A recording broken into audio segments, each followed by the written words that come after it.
പ്രിയപ്പെട്ടവരെ, praise the Lord.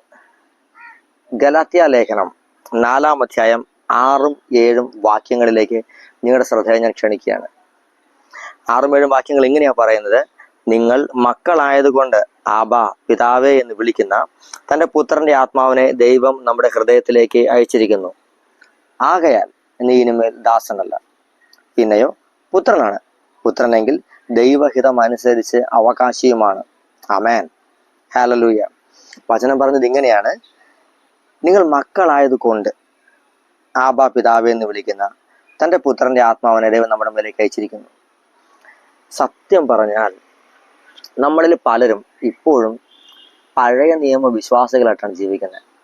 പലരും, ഞാൻ ആരെയും കുറ്റപ്പെടുത്തുന്നതല്ല, പലപ്പോഴും പല വ്യക്തികളും ഇടപഴകുമ്പോൾ മനസ്സിലാക്കിയ ഒരു കാര്യമാണ്. പലപ്പോഴും നമ്മൾ പഴയ നിയമ വിശ്വാസികളെ പോലെയാണ് ജീവിക്കുന്നത്. പഴയ നിയമവിശ്വാസികളെ പോലെ നമ്മൾ അബ്രാഹാം പറഞ്ഞ പോലെ പുഴുവായ എന്നെ, അല്ലെ കൃമിയായ എന്നെ, ഒന്നുമല്ലാത്ത എന്നെ എന്നൊക്കെയാണ് നമ്മൾ പറയണത്. ദാവീദും അബ്രഹാമും ഒക്കെ പറഞ്ഞതുപോലെ. ഫൈൻ, അവരങ്ങനെയാണെന്ന് അവർ പറഞ്ഞിരുന്നു. പക്ഷെ അവർക്ക് ഇല്ലാതെ പോയ ബോധ്യമെന്ന് ഞാൻ പറയുന്നത് എന്നാലും അവര് മനസ്സിലാക്കാൻ വിട്ടുപോയൊരു കാര്യം, ഉൽപ്പത്തി 1-ാം അധ്യായത്തിന് 26-ാം വാക്യം എനിക്ക് തോന്നുന്നു അവർ മറന്നുപോയതായിരിക്കും. അവരെ കുറ്റപ്പെടുത്തുന്നതല്ല. ചിലപ്പോൾ അവർക്ക് അറിയാത്തത് കൊണ്ടായിരിക്കാം. ദൈവത്തിന്റെ ഛായയിൽ സൃഷ്ടിച്ചതാ. അപ്പൊ അങ്ങനെയാണെങ്കിൽ നമുക്കൊരിക്കലും പുഴുവോ കൃമിയോ കീടമാകാൻ കഴിയില്ല. കാര്യം നമ്മുടെ ദൈവം അങ്ങനെയല്ലോ. നമ്മുടെ ദൈവത്തിന്റെ ഛായ എന്താണോ അത് അങ്ങനെയാണ് നമ്മളായിരിക്കുന്നത്. ഓക്കെ, അപ്പോൾ നമ്മൾ പഴയ നിയമ വിശ്വാസികളായിട്ടാണ് പലരും ജീവിക്കുന്നത്. ഇപ്പോഴും ഞാൻ ഒന്നിനും കൊള്ളാത്തവനാ, ഞാൻ പുഴുവാണ്, കൃമിയാണ്, കീടമാണ്, ഞാൻ വെറും പൊടിയാണ്, എന്നെ ദൈവം ഇനി ഇത്രത്തോളം ഉയർത്തിയല്ലോ. നമ്മളത് ഭയങ്കര ഹംബിൾനെസ് കാണിക്കുന്നതാണ്, ഭയങ്കര എളിമ കാണിക്കുന്നതാണ്. നിങ്ങൾക്കറിയാവോ ഇത് എത്രത്തോളം ദൈവത്തെ വേദനിപ്പിക്കുമെന്ന്? എളിമ നല്ലതാണ്, പക്ഷെ എളിമ എന്ന് പറയുന്നത് ദൈവം നമ്മെ നിർത്തിയതിനെ കുറിച്ച്, അല്ല ദൈവം നമുക്ക് നൽകിയ ദാനങ്ങളെ കുറിച്ച്, ദൈവത്തിന്റെ ആത്മാവ് നമ്മുടെ മേലുണ്ടെന്നുള്ള ബോധ്യമില്ലാതെ നിന്നുകൊണ്ട് നമ്മൾ സംസാരിക്കുന്ന ചില വാക്കുകൾ എളിമയല്ല. അത് കർത്താവിനെ വേദനിപ്പിക്കുന്ന ചില ദുഷ്ടന്റെ പ്രവർത്തികളായി മാറ്റപ്പെടും. ശുദ്ധൻ ദുഷ്ടന്റെ ഗുണം ചെയ്യുമെന്ന് പറഞ്ഞതുപോലെ മനസ്സിലാക്കുക, നമ്മൾ ദാസനല്ല. വചനം പറഞ്ഞത് അങ്ങനെയാ. നീ ദാസനല്ലെന്നാ പറഞ്ഞത്. നീ ദാസിയുമല്ല, ദാസന്റെയോ ദാസിയുടെയോ മകനല്ല. നീ പുത്രന്റെ ആത്മാവിനെ സ്വീകരിച്ച, പുത്രസ്വീകാരത്തിന്റെ ആത്മാവിനെ സ്വീകരിച്ച ഒരു മകനാണ്, ഒരു മകളാണ്, ദൈവത്തിന്റെ പൈതല, ദൈവഹിതം അനുസരിച്ച് അവകാശിയ. ദൈവത്തിന്റെ അവകാശിയും ക്രിസ്തുവിന്റെ കൂട്ടവകാശിയുമാണ്.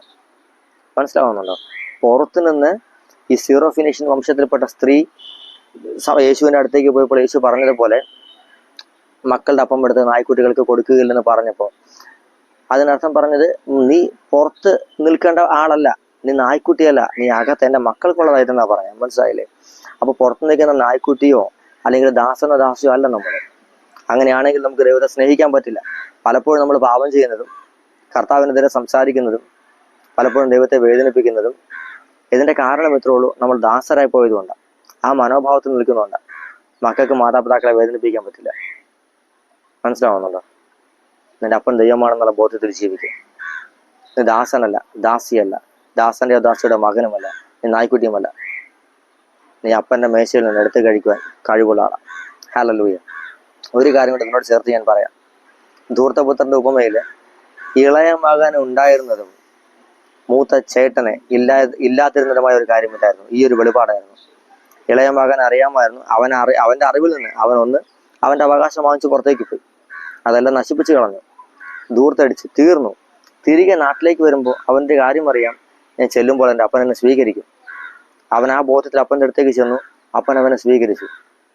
മകനെ മൂത്തവൻ കുറെ കുറ്റം പറഞ്ഞു.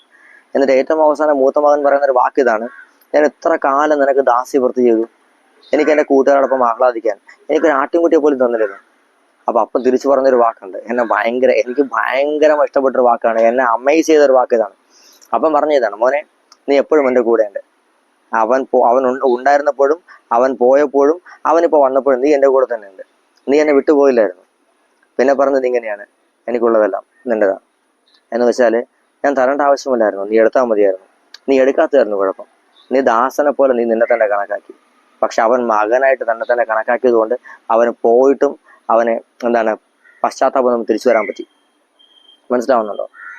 ആ ദൈവത്തെ അപ്പനായി കാണ്. ആ അപ്പന്റെ പുത്രനാകുന്ന യേശുവിന്റെ ആത്മാവാണ് നിന്റെ മേലുള്ളത്. നിനക്ക് ദാസനായി ജീവിക്കാൻ പറ്റില്ലെന്നേ. ദാസന്റെ ഇൻഹെറിറ്റൻസ് അല്ല നിനക്കുള്ളത്, ദൈവത്തിന്റെ ഇൻഹെറിറ്റൻസാ, പുത്രന്റെ അവകാശമാണ് നിനക്കുള്ളത്. ആ ബോധത്തിൽ ജീവിക്കുക, പുത്രത്വത്തിന്റെ ആത്മാവിൽ ജീവിക്കുക. അതിനാ പരിശുദ്ധാത്മാവ് നമ്മുടെ മുമ്പിൽ വന്നത്. ആ ബോധത്തിൽ ജീവിക്കാൻ ഈ പുത്ര സ്വീകാരത്തിന്റെ ആത്മാവ് നമ്മെ ശക്തിപ്പെടുത്തട്ടെ. അതിനായി നമുക്ക് പ്രാർത്ഥിക്കാം. ദൈവം നിങ്ങളെല്ലാവരെയും സമർത്ഥമായി അനുഗ്രഹിക്കട്ടെ. ആമേൻ.